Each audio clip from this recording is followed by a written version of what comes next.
Welcome back, fellas. In this video, I'm going to be showing you the best cloth farm in Midnight.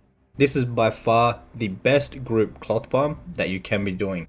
I've been pulling upwards of 60,000 gold per hour when doing this farm with a good group. There are a few requirements. Obviously, because it is a cloth farm, we do need tailoring and we also want inscription. Now for tailoring, you want to put 30 points into fabric specialist.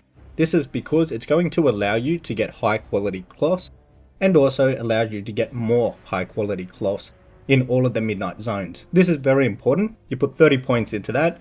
Then you want to go ahead and you want to put 25 points into other worldly cloth, because the first node and last node is going to allow you to get more cloth. Then after that, you want to go into nimble needlework and you want to put 20 points in the first node. This will give you the ability to unlock the two sub nodes. By unlocking these, it will allow you to get Sunfire Silk cloth and also the Arcano Weave cloth. This is very important when doing the cloth farms. On top of that, if you have inscription, you'll also get the Dark Moon card decks, which add up over time. The farm is located in Herenda at two different locations. Basically, what we need to do is fly back and forth from two different locations because of the loot change that Blizzard has brought out, where if you farm in one location for more than like 5 minutes, then you stop actually getting loot. So what we've done to get around that is we have two different farming locations that we go back and forth from. I'm going to show you a bit more of this in the video a bit later on. This is the loot that you're going to be getting. So all of the different cloth from Midnight, and on top of that, if you have inscription, you get those Dark Moon cards, which if you have a full set, you click on that and this will turn it into one of the trinkets that you can sell on the auction house. Or you can just sell the cards straight up on the auction house. The cards by themselves actually sell quicker than the trinkets, but they obviously sell for a lot less gold. So I'm going to show you where the farm is and how it actually works. So I'm flying up to the top location. Remember, we have a top location and a bottom location. So this is what you want to do at the top location and just follow along. I will repeat it at the end of the video so you can follow it step by step, because that's the main part, is actually figuring out where to go from top to bottom and where all the mobs are. So first of all, you do want to make sure you have a group. This is why this farm is so good. It's open world and obviously you can have a group of 5 people.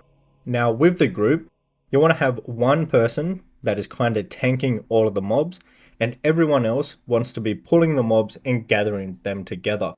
Basically, you're just pulling groups of mobs that you can handle as big as possible, that you can handle without dying. And this is how you're going to do it as efficient as possible.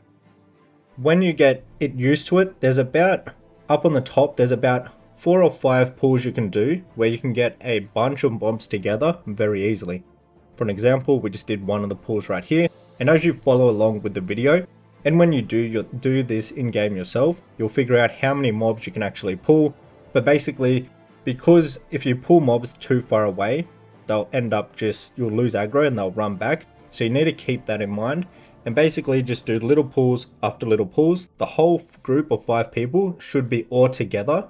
This way you're killing the mobs as quick as possible. And basically how I like to do it is there's one person that is leading the mob, and basically put an icon on them, and their job is to lead everyone. And this is normally the tank, and basically what they do is they fly around, they gather up the mobs, everyone else kills them, and then you just rinse and repeat that process constantly until all the mobs are killed up on the top. And then once you've done that, you go back down to the bottom spot. So we're coming up here. This is the very last pull I like to do on the top location. This is a really good pull. There's a bunch of mobs. There was already actually a few people here killing some of the mobs. So when we do the second run, there's even more mobs here when there's no competition. But basically, this is the last pull that you want to do on the top location. Now, once you've killed all of these mobs, your whole group should mount up and they should fly down to the bottom location. By doing this, this will actually reset the loot up on the top, and it will allow us to get loot once again up on the top location. Now that that is reset though, we're down on the bottom location. And we want to do the same thing. We just want to do basically little group pulls, one after another, until all the mobs are killed. Just follow along how I do it in the video. It does take a little bit of practice to get used to it, of exactly where to go. And this isn't even probably the ideal way to do this. There might be better ways where the pulls can be even a little bit bigger. But this way works really good, and I was getting around 60,000 gold doing this method. So this definitely works extremely well. Obviously though, you're welcome to try min-max this and do the pulls different ways. But basically why this is so good is because there's a bunch of humanoids up on the top location, and then down on this bottom location there is a bunch of humanoids, which is exactly what we need for the cloth farm. And because of how the loot change works, where after 5 minutes you no longer actually continue to get loot, this spot is perfect because we have two farms extremely close to each other, but they're still further enough away where it actually resets the loot. So that was the middle pull that we do right here, and this is the final pull that you do down on the bottom location. As you can see, this is a really big pull. This is nice. Make sure you pull all of the mobs that are down the bottom of the road and on the top of the road. You gather them together in the middle of the road, you kill them, and this is the bottom part done. So everyone mounts up, and then once again you fly up to the top location and you rinse and repeat that process that we just did. So it's pretty simple once you get it down pat, but it's just learning it and figuring out exactly where all the mobs are to do the best possible pulls. Want to learn all the latest and best methods of making gold in all versions of World of Warcraft? If so, then GoldCap is for you. We constantly are making brand new guides on all of the best methods to make gold. We have live price data on the website, so you're not guessing. We also have gold per hour lists, so you figure out which gold farms are the best to do. We have premium Discord channels where the team will help out all members. If you want to level up your gold making game with premium gold making guides for all versions of World of Warcraft, then head over to GoldCap today. Now let's get back to this video. Here is a fast forward version of me starting at the top location. I'm right now flying down to the bottom location, and down on the right hand corner of the screen you'll see the map. This should help you figure out exactly where you need to be going. You just follow along what I'm doing, and this is the route that you want to be following.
Here's an example of the loot that you're going to be getting. This is like from 20 minutes of me doing it, but what you're getting is all the different cloth from Midnight, and also if you have inscription, you're going to be getting all the different Dark Moon cards. These are really nice and sell quickly on the auction house. On top of that, you have the BOEs. Now the BOEs are actually item level 198, as you can see, and this is for the blues that you get from doing this farm. So they're not the item level 220, but they're decent and can be sold on the auction house. As you can see, the prices of all these cloths are really nice. The main thing that is going to be making the majority of the gold is those rare cloths. So your Sunfire silk cloth and also your Arcana weaves. These sell for a lot of gold still, like up to 100 gold on US at the moment. Now on top of everything, you also have a bunch of vendor items that you can make some raw gold from. So this is a great farm. Like I said, I was making upwards of 60,000 gold per hour doing this farm, so I thought I better make a video about it to show you guys exactly how to do it for yourself, because this would be the best cloth farm in Midnight at the moment.